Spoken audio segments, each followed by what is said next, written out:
Go.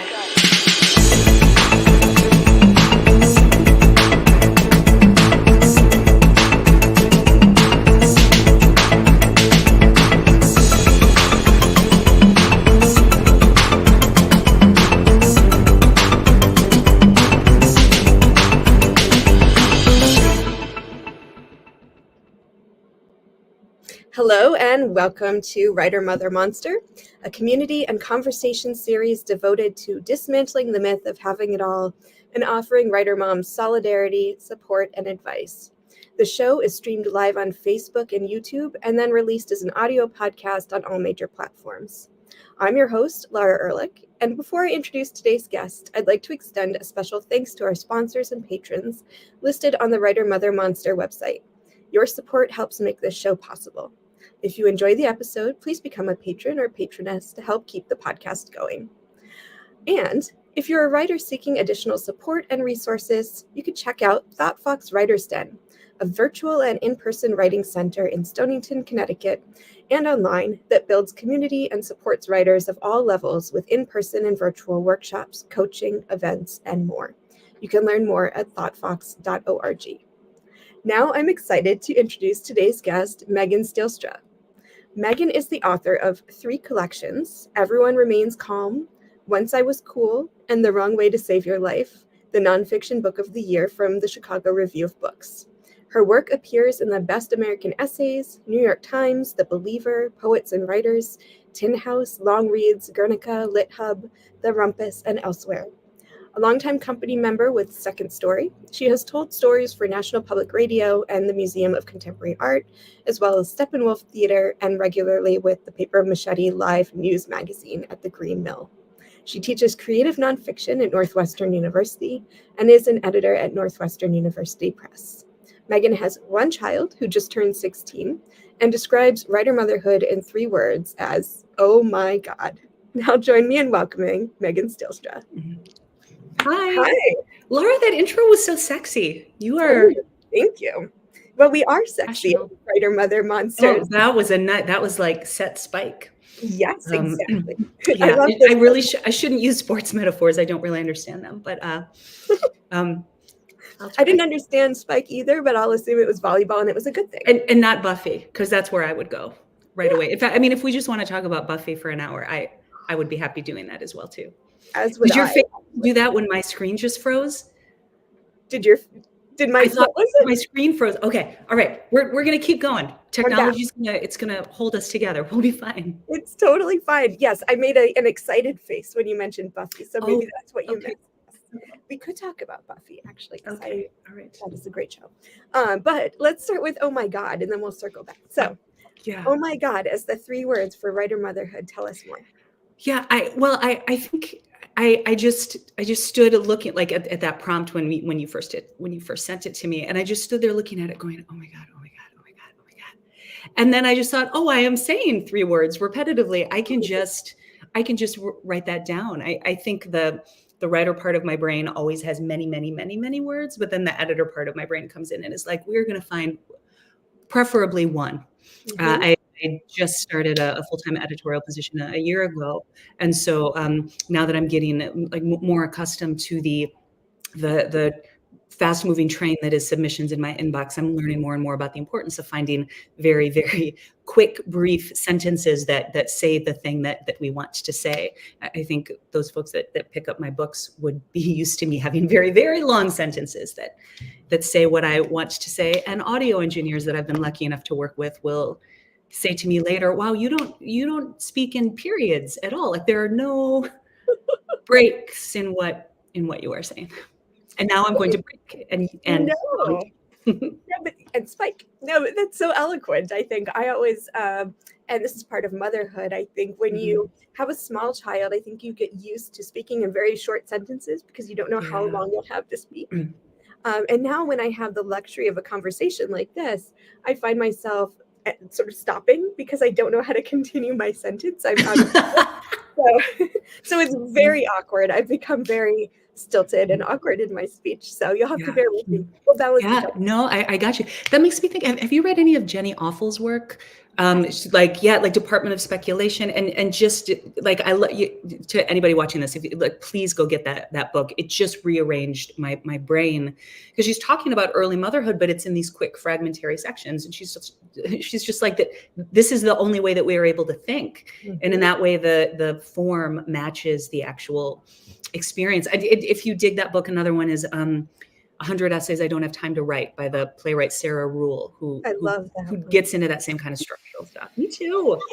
Yes. And we had Rachel Zucker on the show maybe a year or two ago, and Sound Machine, the same thing. It's just fragments, and it's all sort of wrapped up in needing the sound machine to be able to sleep. But then what happens if your child doesn't sleep and you go crazy a little bit? And can I tell you, when my kid was born, we lived right across the street from the Aragon in Chicago. It's a legendary rock club on the north side. Like, so out my window is the Pixies and Megadeth and Rob Zombie, and it like happening all of the time.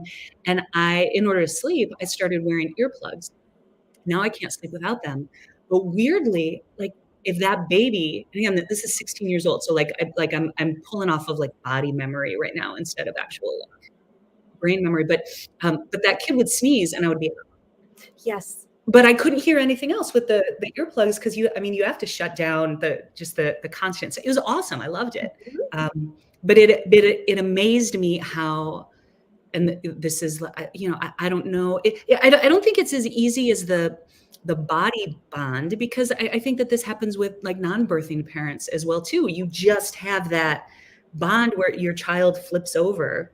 Like sometimes I'll be sitting in my day job and I'll feel a pinch or something, and I'm like, what just happened to him in high school? Like what is going on? But unlike me 15 years ago, I no longer feel the need to follow up on that, right? Because I know he's great. Like, I mean, this is a independent, smart, brilliant kid, and he's got this. So yes. Well, and now he can tell you if something's wrong, and he does. He has language. Yes, language is very helpful. Right.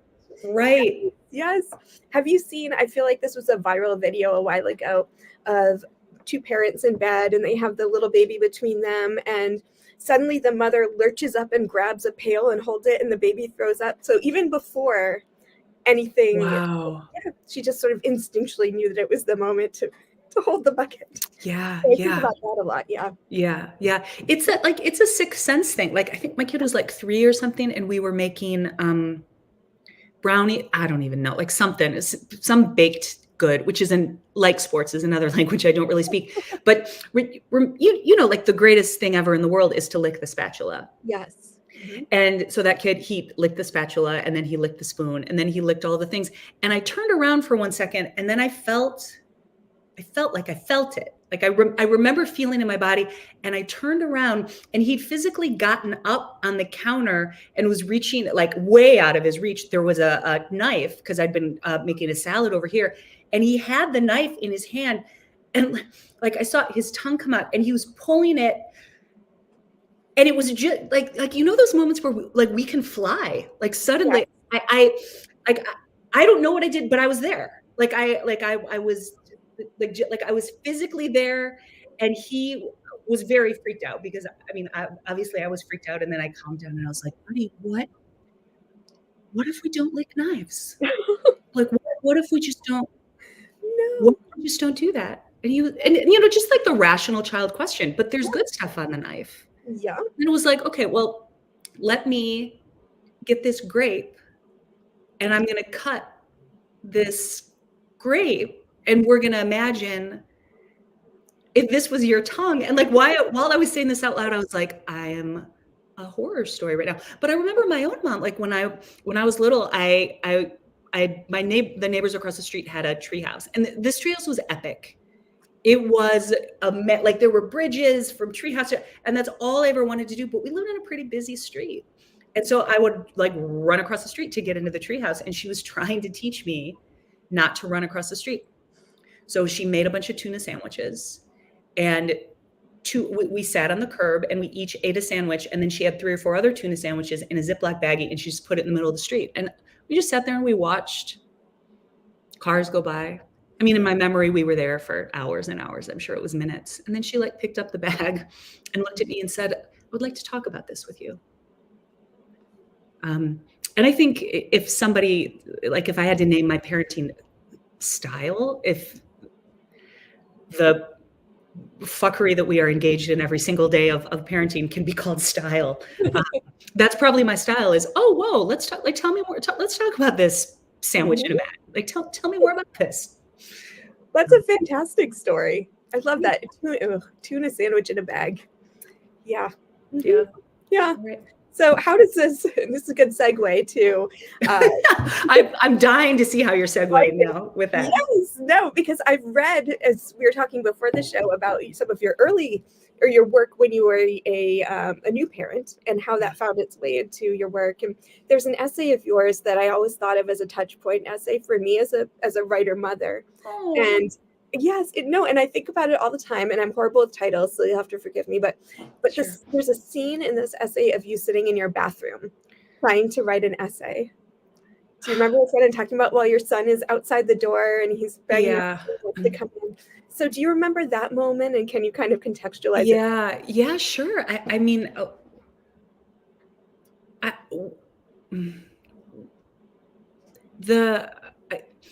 need to preface this because I know so many of your listeners are parents of small kids. And these moments, and this is maybe the beauty of writing, is we get to freeze time, right? That moment doesn't live in my body anymore. Whereas when I sit down, like now that you're bringing it up and I actively try to remember it, what I remember is, oh my God, my whole life revolved around that. And I never thought I would get through it. Like just what it meant to try to grab 15, 20 minutes a day that were just for yourself. Yeah. Right. And I was a parent who worked in the home and outside of the home in all sorts of different ways of what that means. And so when I say trying to find a moment for myself, I mean a moment where I was not actively trying to make sure that the baby didn't run into moving traffic, not that babies run, but I mean, like metaphorically, or doing my job that helped us pay rent. Because at that particular time in my life, and maybe a little bit still, like I defined the word work around capitalism, right? It was about the thing that I did that made us money so we could pay rent and so we could eat and health insurance, like the practical things that you need as best of your ability to bring to the table as parents. And I, if I can go off in this direction for a second before I come back, I really think that those things need to be free or subsidized or supported in greater ways. What does universal healthcare really look like in this country? How is that something that we can examine? I didn't have maternity leave. I didn't have any of that at all.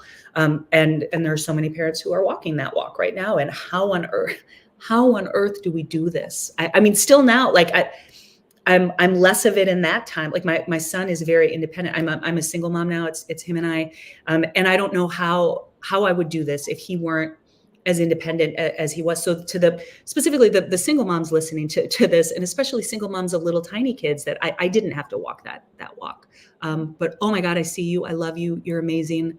I will go to my grave trying to make this world better for you. Now that I went off on that tangent, Laura, I entirely forgot about what I was. Locking myself in the bathroom, right? For me, like shutting myself in the bathroom, because our place was lived in an 800 square foot apartment across the street from the Aragon, super, super tiny. The only place that had a door that shut. I mean, it was an open space, was the bathroom. And I thought that I needed to shut myself in there in order to engage with work that wasn't about capitalism, right? Because at that time, my writing wasn't making money. I'm fortunate now that I'm in a different position. I mean, I can't live entirely off of my writing, but I kind of have an even split between the writing and the editing and the teaching, which just even being able to say that out loud, I'm 48 years old. This is how long it took me to get to this particular space, and I like it. I'm happy in this kind of little little kind of puzzle Jenga board of the way things go. But at that time,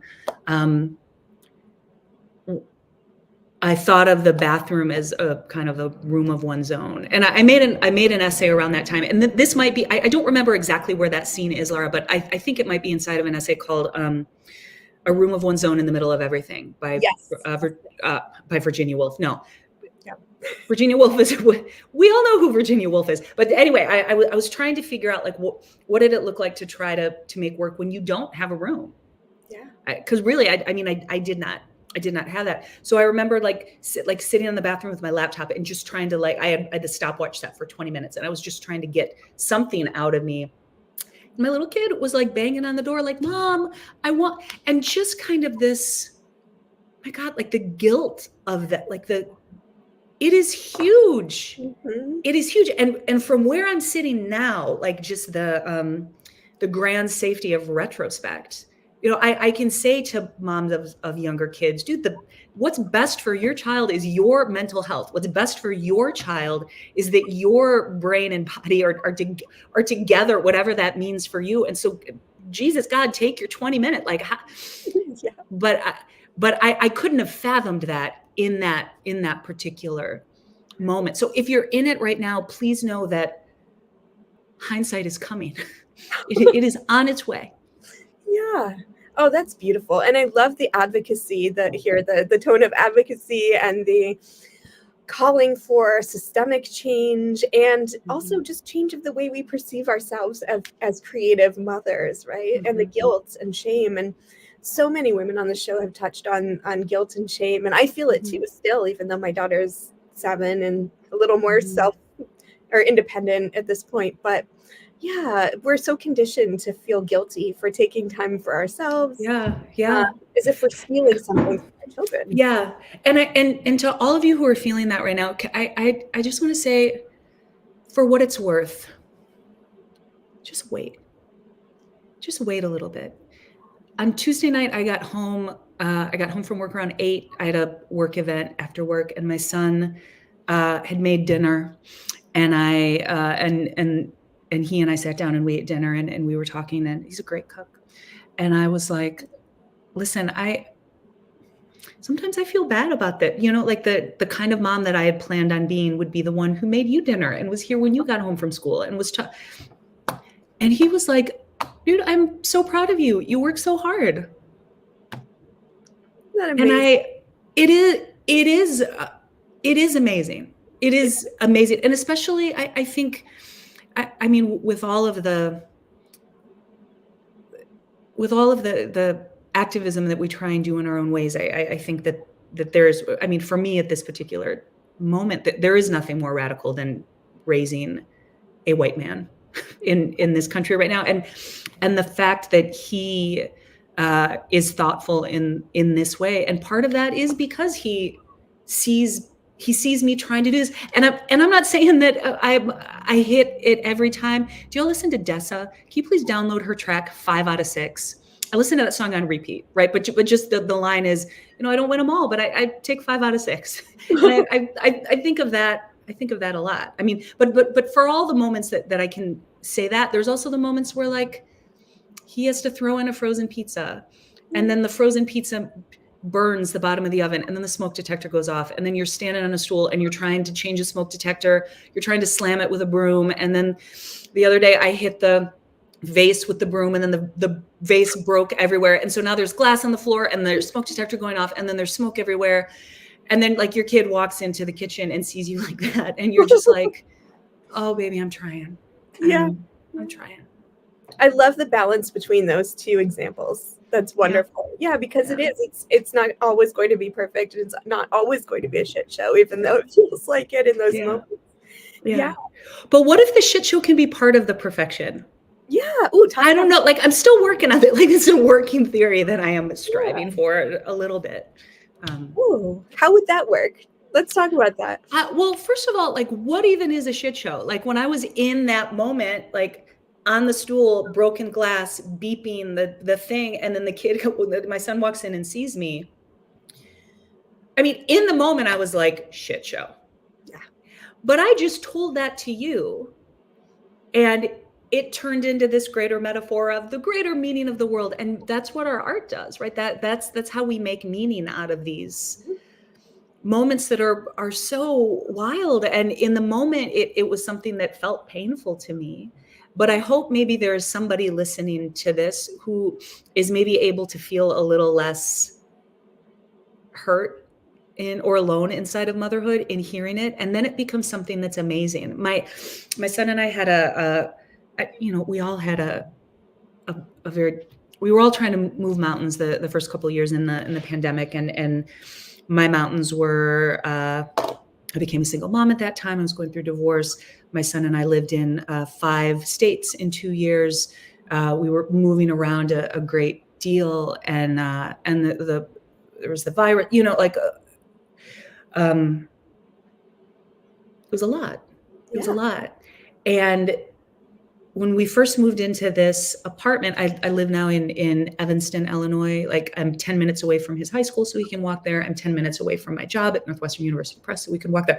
And that was sort of my priorities as a single mom were, okay, figure out how to get financially secure, and then just get a place where the two of you can walk. And especially after those 2 years, we did so much driving. I was like, I don't ever need to be in a car again. But I now have the apartment where the teenagers hang out, which is amazing. And I was in the kitchen doing some work, and there was a group of kids in the living room, and they were talking about something that had happened the year before. And one of them said to my son, hey, wait a minute, you weren't there. Where were you again last year? And my kid was like, oh, my mom and I were driving all around. It was this adventure. And I just lost my shit alone in the kitchen, just because my perspective of that time had been survival. Like, we're going to get through the day. We're going to get through the day. We're going to get through the day. And then just to listen to his perspective on it, that is a story. That is making meaning out of something later. And I remember thinking, okay, I would like to take his eyeballs on this one. I would like to see it in that way. Like, what if I can look at that time in that way? And then to think about that as a writer, that's what we're doing. We are writing about something after the fact. Like, even if we write about it in present tense, like I think Anais Nin called it, like white heat writing, like in the moment, it's still after. So there is still editing happening. There is meaning being made out of all of these things all of the time. Oh, I love that.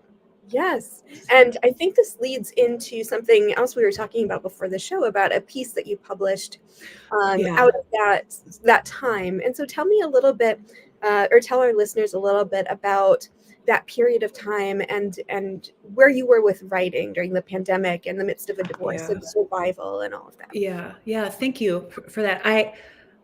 First things first, I stopped publishing. I didn't stop writing. And for me, there is a difference between the practice of writing and the choice of if and when and how to share it. So I didn't stop writing because, but the idea of sharing that work with anybody else was just unfathomable. I mean, that was just me, because first of all, it's terrible. Second of all, a lot of it is cruel. A lot of it is furious. A lot of it is sad. It is desperate. Those aren't things that I want to put into the world in that kind of form. And I don't know if you all have read Maggie Smith's new memoir, You Can Make This Place Beautiful. But I did the developmental edit on that book, and she and I worked together for a year on it. She's brilliant. And just on the first page, she talks about how she had multiple versions of the book. She had the version she wrote when she was angry. She had the version she wrote when she was sad. She had the version she wrote when she was trying to understand it. And I think that that's a great truth, right? Like, she had to go through all these versions because she had to make the choice of how she wanted to share that story with us, what she wanted to say to us. And I think the same was true for me. Like, with all of this going on, I was trying to figure out where we lived. I was trying to figure out what my job was. I was trying for us to not get sick. And where we went first was my mom's house in rural Michigan. I told my son that she needed some help, but I needed some help. Sure. We all need help sometimes. And if there's anything I've learned about motherhood is, oh my God, we need each other. Like, it is just not possible to do this on our own. And I have the best village. I have the best people in my corner in all sorts of different ways. But when I first started thinking about wanting to share something, wanting to share some of the writing. The idea of reaching out to any of the editors that I'm lucky enough to work with at kind of larger outlets was not something that I wanted to do. I didn't want to start telling this story everywhere. I wanted, I knew that if I didn't start sharing that for who I was, I needed to start putting some of this out into the world. But I think we're so lucky in that there are different size homes for our work there, and we get to figure out the people that we want to invite into our margins. The writer Kiese Lehman has this incredible piece on his blog. Y'all can Google it. It's called "We're Not Good Enough to Not Practice." And in that piece, he talks about what it means to invite other people into your practice. And that's what we're doing when we try to publish, right? Like first you're inviting an editor into your margins. Yeah. And now I am inside of people's margins and I try to, I mean, just what an act of trust that is. I mean, you put your heart on a piece of paper, you hand your paper to somebody else. Like, so I wanted to be really thoughtful about who I was letting into my margins because I wasn't really talking about this a lot at that point. Like I was living with my son in my mother's basement. It's not like I could call my girlfriends and say, oh my God, please take me out for margaritas and then go dancing. It's not like I could online date. I mean, this is the beginning of lockdown. So I made this really small, weird piece. It's very short. I sent it to Lee Hopkins at a wonderful experimental literary journal called Cora, which is published by Lydia Yaknovich's Corporeal Writing Center in Portland. I had done some work with Lee before. She is a brilliant human being. I trusted her. I felt okay being vulnerable with her. But with that particular publication and the particular piece that I was writing, I knew that it was, I'm not sure how to word this. I knew it was okay to be vague. Right? Like to not say out, because at that point I wasn't ready to say out, like my husband left me. Like it took me a couple of years to be able to say that sentence without like rolling around on the ground. But at that particular time to start like easing myself into it, I needed that space. I needed to be able to, maybe vague isn't the word. I think there are negative connotations to that word. Can I say subtle instead? Yeah. Please. Yeah. So when you asked me like if there was something that I might want to read today, I think, first of all, that piece is short and tight and fast. But it also, I mean, it was a big moment for me as a writer because at that point, for years, I'd been working kind of on a larger scale and digging really deep and explicitly into what I wanted to talk about.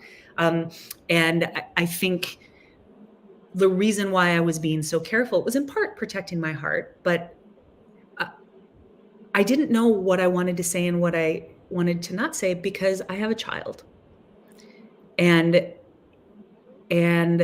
I have always been very thoughtful about what I write about him or don't write about him, but this was the first time that I'd ever thought, okay, there are things that I am not going to say.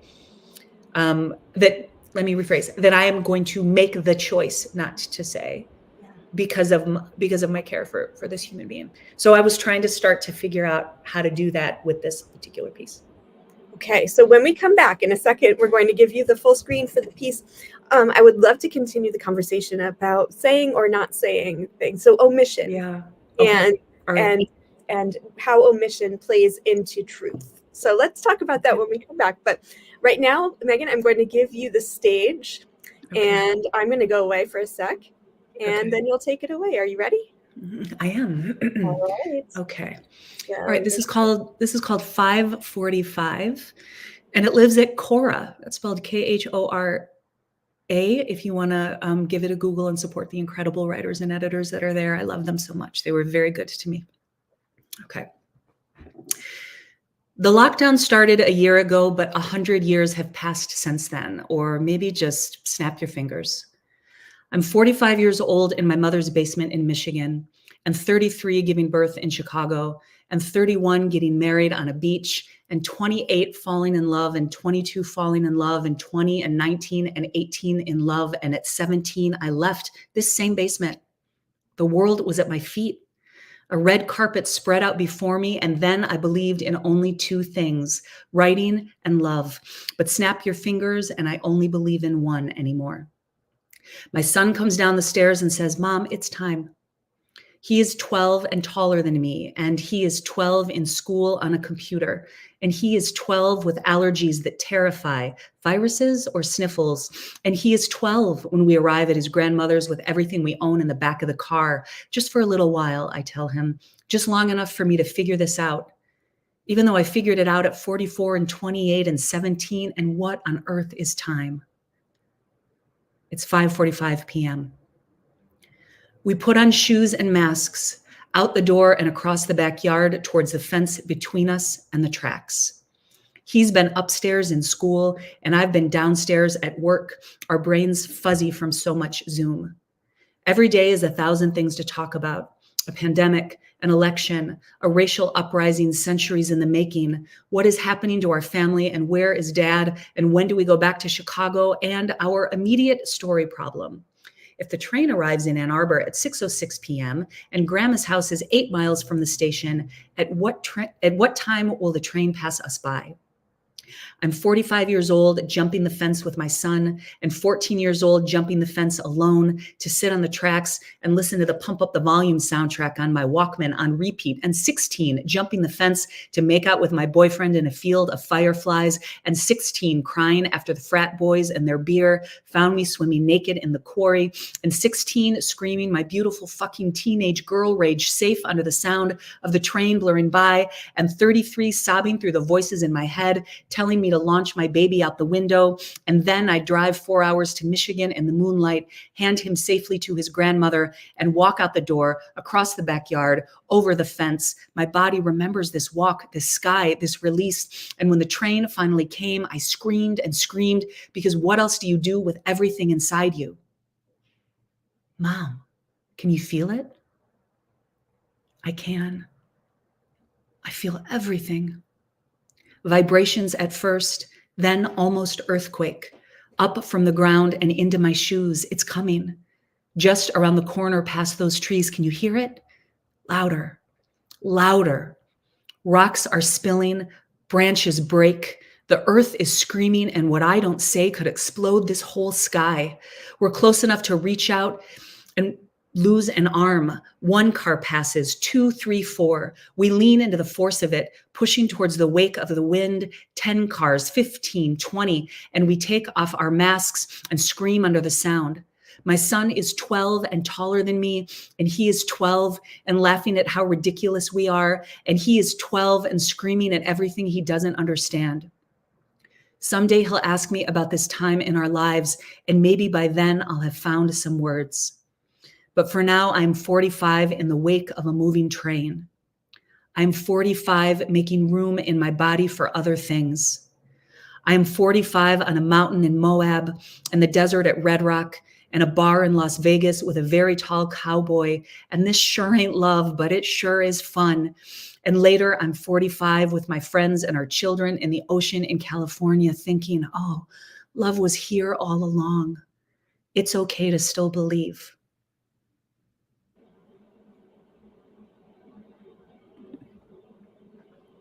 Thank you, Megan. That was beautiful. Thank you. And such a powerful reading, too. And I want to actually come back to reading aloud. Sure. That's part of your work. Mm-hmm. Yeah. First, let's go back to omission and what we don't include. So I'm not sure how to phrase this question, but it's something around getting at the truth or the authentic experience, expressing what you want to say to the world. But if there are parts of that for some reason or another you don't want to share because your child will someday read it, or maybe you have a story about your parents and it might be hurtful to them. So how do you reconcile that, and how do you decide what to omit and what to keep? Yeah. I think I kind of, once I started to get my heart back together a little bit, this was the big question, right? And the answer for me, just like it is with any question of writing, it's on our bookshelf. Like this has been asked of so many writers before you and I. What we need to figure out the answer to our problems with writing is a library card. Like that is the thing. And someone that I started with was Deborah Levy, who put together a trilogy of memoirs kind of in the wake of her life imploding a little bit. And there's one section that really kind of, illuminated everything a little bit for me. And it was just this quick section in the memoir. And she said, if you at the bottom of the ocean, and if you find a recording, in a box, and you listen to it, and it's of my children's father and myself, what you're going to hear is the great pain of people not saying what needed to be said. Okay. She said what she needed to say there in that moment. She didn't give us 20 pages of dialogue, of scenes of what they didn't say together. Like, her choice in craft was, for me, one of body, or like the choices are body to brain, right? Like when we're writing from the body, we're writing what people actually experienced. You're in the scene. What did it feel like in the moment? Where are you? What's the place? Who else is there with you? What was said? What do you experience? Like you're crafting that scene. In what I just said, there is no scene work. That's the reflection. That's the exposition after the fact. She made a choice. She still said what she needed to say artistically, but the specifics of what happened, she held on to, right? And I think this is a thing that, again, I learned so much in these conversations with Maggie. And I also want to bring the writer Elizabeth Crane into this conversation with just a wonderful memoir she had out called The Story Will Change. I also need to bring Gina Frangello into the conversation with her book, Blow Your House Down. Those 3 books were really kind of seminal texts for me during this period of time. And luckily for me, I know all 3 of these incredible writers. So I got to text them and be like, what the fuck? How do I do this? How did this happen? Yeah. And it's constantly a question. And sometimes the question has to do with ethical concerns, this is what I want to, this is how I want to protect my children. Sometimes it has to do with legal concerns. Like, Gina talks extensively in Blow Your House Down about she was in a legal battle at that time. Maggie talks about this too. That was not my situation. But I mean, for those of you up against some of these questions, this is something that I've experienced a lot as a teacher. I do a lot of work with writers writing in and through trauma, and they're up against questions of legality and custody, and in some cases violence if they tell the specifics of what they're telling about. So I get very aggressive, let's say, when I hear teachers say, well, tell open up your vein, or what is the wonderful, I mean, and I do think this is wonderful, but the wonderful Anne Lamott line, if people wanted you to write warmly, then they would have behaved better. Yes, let's be better human beings to one another. And also, there's some real questions of safety and care and ethics that people are up against. And so I just want to acknowledge that, because some of y'all listening may be up against some of these things. And how we figure it out is craft. It's on your bookshelf, right? So just even there was a moment when Maggie and I were talking about the book, and this is something that she's talked about a lot on her book tour, where I asked her, do you think you need to include the scene where your parents, or no, I think you need to include the scene where you told your children what was happening? And she and I were on Zoom at this time, and I think rightly so, was just like, no, I don't want to include that. That's their moment. That was about them. That was their pain. And also, why does a reader want to see a bunch of children cry? Really? What is it about us as humans that wants us to watch that? And I was recording that conversation, because I would record Zoom conversations and send them back to the writer, because back to your previous question about speaking out loud. I mean, for me, we find the words when we're talking through things, right? Mm-hmm. Yep. We sent it back to Maggie, and I was just like, just transcribe that verbatim in the book. And if you pick up that section, that is what is in there. Mm. Some of you may want to see the scene where I told my children. No, you do not get to see that scene, right? She is making a choice of what she wants to say to us. And I think that the dismount here of this question is, you don't owe anybody all the details of your life.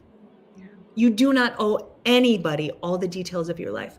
What do you want to say to us? What do you want to say to us, and how do you want to say it?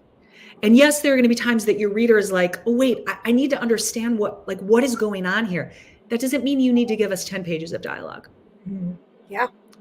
So thank you. No, that's beautiful and very helpful, I think, as someone struggling with these issues. Yeah, of course. Yeah. So let's see. We just mentioned the thing we were going to go back to, and then I forgot what it was. Talking it out loud, reading it out loud. Yeah. So Second Story, which when I lived in Chicago, I used to go to the events and I saw you read or speak, because you don't read, right? Right. So can you talk about maybe Second Story and then move on to a more broad conversation about speaking our words? Sure. Well, they're really tangled together in my head. And I think like that I've been thinking a lot about, again, this time in my life. And I've written a great deal about this time in my life. I bartended at a brunch restaurant called the Bongo Room. And one of the owners, the chef who first hired me many years ago, just recently passed away. And all of the staff from that time, when we were all in our 20s, we're all in our 40s now. But I mean, we all had dinner last weekend. Like, women flew in from California and New York and just like get together and remember John and how much he meant to us. And if I have any Chicagoans listening to this right now, go eat some pancakes at Bongo Room this weekend. Just like do that for John. Like, that man loved caring for us all with food so much. But I would sit there like with my friends and we would make Bloody Marys for everybody all the time. And what it really is bartending besides listening to stories. And I was in grad school at the time. And I remember making all of these connections in my brain between like what we were reading in grad school, right? Like Kafka and Joan Didion and Toni Morrison and Richard Wright and all these I just tried to say Kafka twice. I love me some Kafka. I hated him at the beginning, but oh my God, that's my dude. His writing is my dude. He's a weird dude. Okay. But anyway, this is not my Kafka lecture. But just like the different the different storytelling techniques that these authors were using are directly connected to like my customers trying to say things out loud to keep or get my attention, right? Like, how do we use direct address? How do we use scene building? Like, how do we use narrative movement? How are we structuring a story? Like, how are we tying together the meaning of the story versus the what happens? These were all things that I was looking at in text, and now I'm hearing it out loud. So I got really interested in the connections between the two. So I started working with Second Story, which is a personal narrative storytelling collective in Chicago. We're in our 25th anniversary right now, which is amazing. It grew from just like a group of writers and actors in a, drinking too much in a wine bar to this just incredible company. Like, we have a huge board of directors and a full-time, like fully paid staff now, and just this enormous company. And we do a bunch of shows. Like, it's such a great place. And that has been my artistic home for 25 years. And really where I got to learn, I think, both as an artist and as an educator, how we can best get at the stories that matter. Like, and so what does it mean when you like something feels urgent for you? That's writing. Making it urgent for somebody else, that's rewriting, right? And just these things that like hadn't fused together in my brain really fused together when I was making work for the microphone at Second Story. And then what happened next was I was doing I did one of my Second Story stories that I wrote for Second Story. It's about healing from postpartum depression by stalking my neighbor with a wireless baby video monitor. And I did that story. And there was an editor in the room. Her name was Roxanne Gay. Maybe some of you are familiar. And she asked if she could publish it at the Rumpus. And a few months later, I got an email from Cheryl Strayed saying she picked it for Best American Essays. It happened just like that. It was that quick. That changed the entire church. I got an agent, started writing for the New York Times. I got my gig at Northwestern. Like, everything changed after that. And what that was me writing something that mattered, that felt urgent for me. 1, 2, trying to make it urgent for other people. And in that particular case, that was a very specific audience of drunk Chicagoans. Right? So the question becomes, how do we write about depression in a way that's not depressing? And I think about this all the time because there are many of us listening to this that are trying to write really difficult things, really painful things. And sometimes that stuff is really hard to read. I rewrite to be read, right? I write hundreds of thousands of words or have written that I don't ever want anybody to read. Like that's me trying to figure out my own brain. But when I'm rewriting it, I'm writing it to be read and to think of people, for me, drinking. But like, I mean, I don't want to bring like, I work with a lot of writers who are also writing in and through sobriety as well too. So I really want to I don't want to be talking flippantly about alcohol in this way, but your immediate audience is right there in front of you. How are you going to get them? How are you going to hold them? How am I really trying to communicate with these other people about this experience? And live performance does that for me. This isn't an unseen audience in the library in Alaska. Like this is somebody these are human beings right in front of my face. And that has been the tenet for everything that I do. And to see the success of that piece, which was written for that audience, to see the success of it in literary spaces was really illuminating for me. And at the same time that was happening to me, it was also happening to my dear friend, the writer Samantha Irby, right? Where like she and I met on microphones in Chicago at the Paper Machete at the Green Mill. And she got pulled, like her work got pulled off of a microphone. And Indie Press made it into a book. Janine Garofalo passed that book. Janine Garofalo was at the Paper Machete, passed that book on to the women who produced Broad City. And then Sam's career kind of moved forward from there.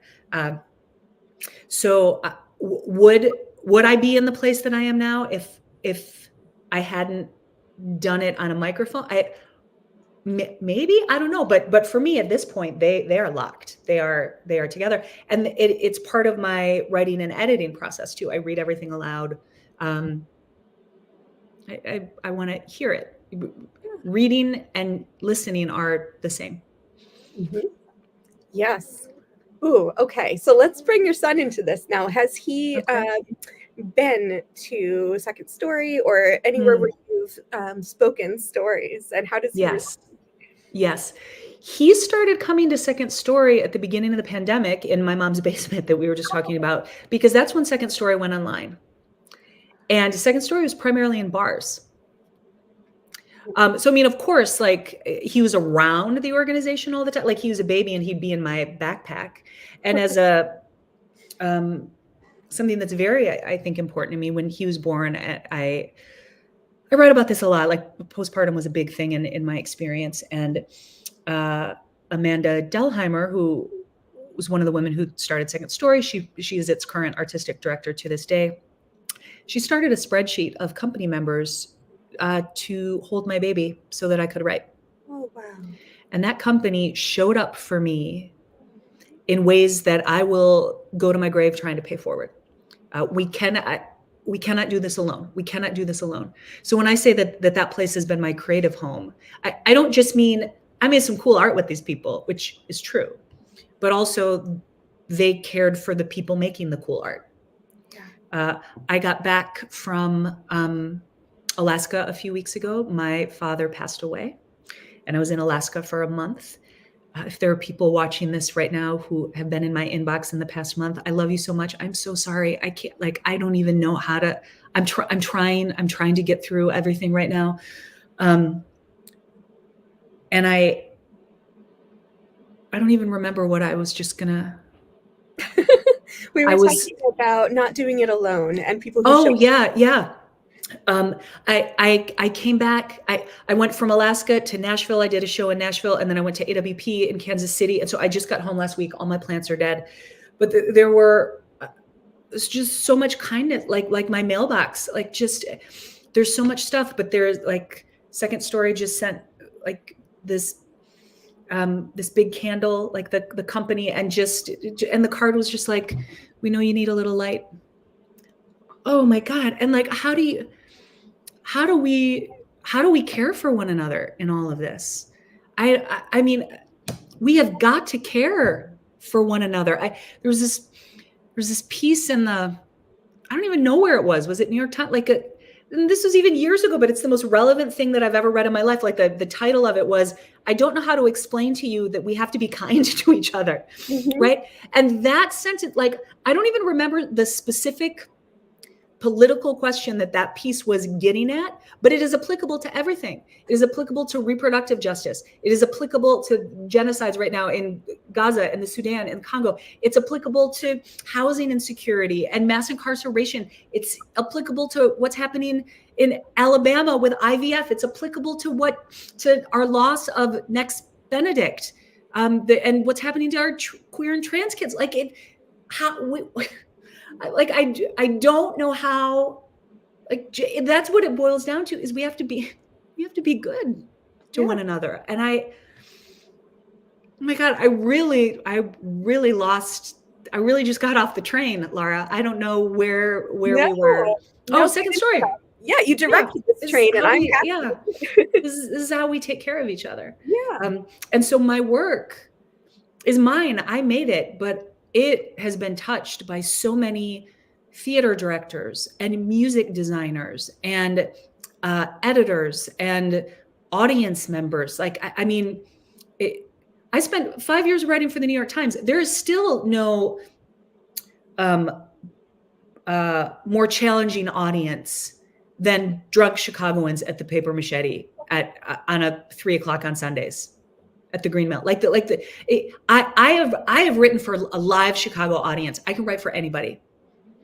They're the most demanding. If you are not brave, you will know. And I'm grateful for it. I'm better because of them. Oh, that's amazing. Yeah. I feel like that was so powerful that now I've lost I'm like, where do we go now? Because we can go anywhere. I don't know. And then, okay, so let me reset, which is amazing. And let's go back to motherhood. And Great. Yeah, and let's touch briefly on, because I know this is such a huge subject and we don't have a ton left, but on that postpartum experience and of needing to show up for each other and to care about each other, what was that like for you, and who showed up for you at that time?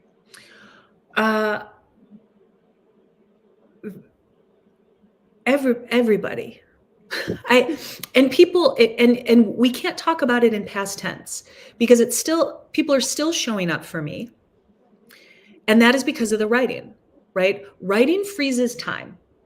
So there are readers who encounter that essay, and of all my work, that's the one that's traveled the most, right? It was in the Best American Essays. I recorded it for NPR, Radio National Australia, Radio National London. Like, it was over, like it moves, right?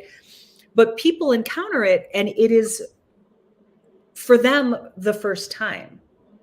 And to this day, and I mean, I wrote it, I experienced it when he was, between 0 and 1, and I wrote it when he was 4. And now he is 16, and I still get emails. I still get emails from people who are experiencing postpartum, but both, and I just need to keep hitting this one, both birthing parents and non-birthing parents, whether it's somebody who loves the birthing parent and is trying to understand what's going on with their bodies, or there are things that are happening in their bodies, or adoptive parents, or like there is always just like what is even happening? What is even happening? There's this describable love and undescribable fear and just all of this stuff. And then the hormones, and it's just all coming out your nose. Like, literally, I felt like everything inside me was coming out my nose, and it was like tangible. I could grab it. But it is still real because the writing makes it real. It locked that time period. I think about this a lot at where I work at Northwestern University Press. Our executive director is Pernisha Jones, and she's just a brilliant poet in her own right. She has this poem called Bikini Care Instructions. And it is about, this was a news story 5-6 years ago. I don't remember the exact time frame, but a bunch of white cops in Texas went to a public pool where there were a lot of young Black girls there, and they were swimming, and the cops grabbed one of those girls and sat on her. And just imagine you're a girl and here's an adult man with a gun sitting on you and you're in a bathing suit, right? And it was in the news cycle for like 3 or 4 days, as happens in our news cycle. And then it was gone out of the news cycle. And Parnisha was like, no, we got to freeze that. We got to freeze it. We got to look at it. We got to look at what happened. We have to think about the humanity of that. We got to think about that girl. And I've listened to Parnisha talk about this poem so many times. And every time it is like just the truth of it. It just brings me to my knees. Like, a piece of art freezes something because the news cycle moves so fast that it's gone. And there are things that have happened that we don't talk about anymore because other things happen, but they are still happening. And so that is what a piece of art can do. I just find so utterly profound. And with that particular essay, what happens in it is the baby video monitor that we had, I don't know what y'all have these days. I mean, at that particular time, this was very high tech, but I'm sure by now you all have baby monitors like infused into your eyeballs. But at that point, baby monitor, and it had 2 channels, an A channel and a B channel, in case you had 2 kids in separate rooms. So you could look at 2 things. But I lived in that 800 square foot condo across from the Aragon in a room, in a blocks full of other condos. And somebody must have had that same monitor because when I flipped channels, I saw somebody else's baby. And I would stare at that. I would flip the channel, but I wasn't trying to see the baby. I was trying to see the mom. I was trying to watch the mom because I felt so utterly alone. I needed to see another mother. And just like the inception of this is that now other mothers are watching me through that essay. And the intensity of that. And so the people who now, and I can go, I can take this in the direction of like the bigger questions of mental health care. Like you asked me earlier, like who showed up for me, and how I still need people to show up for me, because depression is a real, like depression, like you don't, it's not like Shazam, I'm healed. It is a like mental health is a thing that lives in our bodies. And so we have an awareness of what is, of how to take care of ourselves or not take care of ourselves. And